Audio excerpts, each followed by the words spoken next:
ବାଲେଶ୍ୱର ଜିଲ୍ଲା ସିମୁଳିଆ ବ୍ଲକ ସବଙ୍ଗ ପଞ୍ଚାୟତ ସହଜପଦା ବଜରଙ୍ଗୀ ମହୋତ୍ସବ ମହାଡମ୍ବରରେ ଉଦ୍ଘାଟିତ ହୋଇଯାଇଛି। 3 ଦିନ ବ୍ୟାପୀ ଅନୁଷ୍ଠିତ ହେବାକୁ ଥିବା ଏହି ମହୋତ୍ସବକୁ ମୁଖ୍ୟ ଅତିଥି ଭାବେ ପୂର୍ବତନ ବ୍ଲକ ଅଧ୍ୟକ୍ଷ ଗୌରାଙ୍ଗ ଚନ୍ଦ୍ର ପତ୍ରୀ ଉଦ୍ଘାଟନ କରିଥିଲେ। ବଜରଙ୍ଗୀ କମିଟିର ସଭାପତି ମଦନ ମୋହନ ମହାକୁଡ଼ଙ୍କ ନେତୃତ୍ୱରେ ଅନୁଷ୍ଠିତ କାର୍ଯ୍ୟକ୍ରମରେ ସମ୍ମାନିତ ଅତିଥି ଭାବେ ଅବସରପ୍ରାପ୍ତ ଅଧ୍ୟକ୍ଷ ଶୁଭ୍ରାଂଶୁ ଶେଖର ମହାପାତ୍ର, କୈଳାସ ଚନ୍ଦ୍ର ପାଣିଗ୍ରାହୀ, ଅବସରପ୍ରାପ୍ତ ପ୍ରଧାନ ଶିକ୍ଷକ ଭାସ୍କର ଚନ୍ଦ୍ର ପାଣିଗ୍ରାହୀ ପ୍ରମୁଖ ଉପସ୍ଥିତ ରହି ମହୋତ୍ସବ ଉଦ୍ଦେଶ୍ୟରେ ବକ୍ତବ୍ୟ ପ୍ରଦାନ କରିଥିଲେ। କମିଟିର ସଦସ୍ୟ ବିକ୍ରମ ବେହେରା ମଞ୍ଚ ପରିଚାଳନା କରିବା ସହ ଧନ୍ୟବାଦ ଅର୍ପଣ କରିଥିଲେ। ପରେ ଗ୍ରାମର କୁନି କୁନି ପ୍ରତିଭା ଓ ବାହାରୁ ଆସିଥିବା କଳାକାରଙ୍କ ଦ୍ୱାରା ସାଂସ୍କୃତିକ କାର୍ଯ୍ୟକ୍ରମ ଅନୁଷ୍ଠିତ ହୋଇଥିଲା। जो सहजपदा बजरंगी जो महोत्सव सहजपदा एक ग्राम्यांचल एवं एठारे द्वितीय वर्ष आज प्रथम संध्या आरंभ होती एठारे जो ये अनुष्ठान गढ़ी उठी ये जो बजरंगी आमर हनुमान जो जयंती काली महोत्सव हम और सेठारे यज्ञ हम और यार जो उद्योक्ता आमर शिव महाकूड़ और तार जो दुई पुओ तांकर उद्यम एवं बजरंगी अनुष्ठान समस्त सदस्य मानकर साहाय्य सहानुभूति अनुष्ठान आगे चलती ये गत वर्ष ठार आरंभ हो वर्ष द्वितीय वर्ष में पदार्पण कर 2 दिन धरी कार्यक्रम चलो और आगामी वर्ष या आउ टिके व्ययबहुल और उन्नत मानर हम बोली समस्त विश्वास है। हनुमान जयंती उपलक्ष्य हनुमान महायज्ञ अनुष्ठित हो से परिप्रेक्षी में अधिक आकर्षणीय करने महोत्सव परिकल्पना कराइला। ये 2 वर्ष द्वितीय वार्षिक उत्सव ए वर्ष पालित होउची। द्वितीय वार्षिक उत्सव आज हूँ प्रथम उद्घाटन संध्या।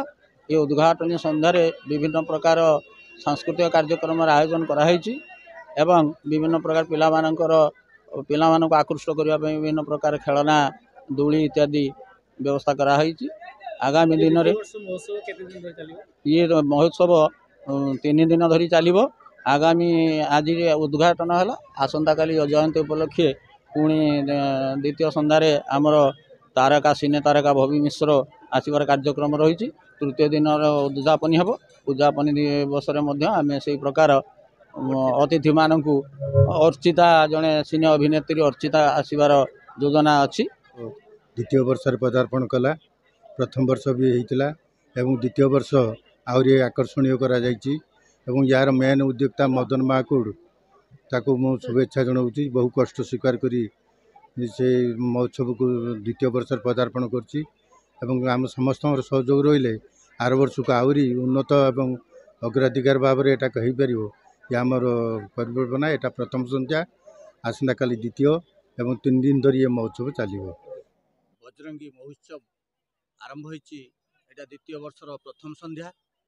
आमर परिवार मूल लक्ष्य है ये गाँव समस्त सुसंपर्क बढ़ावाई भाईचारा बढ़ावाई ये महोत्सवर आरंभिक कार्यक्रम नहीं एथर बहुत दर्शक मैंने आसी बहुत गाँव आम वयोज्येष्ठ व्यक्ति मान डाकी प्रति वर्ष उत्तरी आ फुलतोड़ा दे संबर्धना करूँ सम्मानित करूँ एवं ये महोत्सव केमिति आगु को बढ़िबो सम्मानित अतिथि मानकु मध्य आम गहल को डकाऊ एवं आज आसीथिले आज प्रथम संध्यार प्रथम उद्घाटनी संध्यार श्रीयुक्त गौरांग चंद्र पत्री महोदय से ब्लॉक अध्यक्ष थिले से आसीथिले उद्घाटन कर सारी किंतु ये महोत्सव निश्चित भाव में आगु को आगेब आ यार जे रक्षणाबेक्षण दायित्व अच्छा जो बजरंगी सेना मान अच्छा क्लबर से मु मो तरफ बहुत धन्यवाद ज्ञापन करुच्ची। बजरंगी आमर महोत्सव बजरंगी महोत्सव आसंता काली आमर एठी यज्ञ आयोजन अच्छी। बहु मान्यगण्य अतिथि मान निमंत्रित कर सब आसबार कार्यक्रम रही। जिते दृढ़ीभूत हम जिते सुंदर हो पार आम मान गर्व और गौरव हम।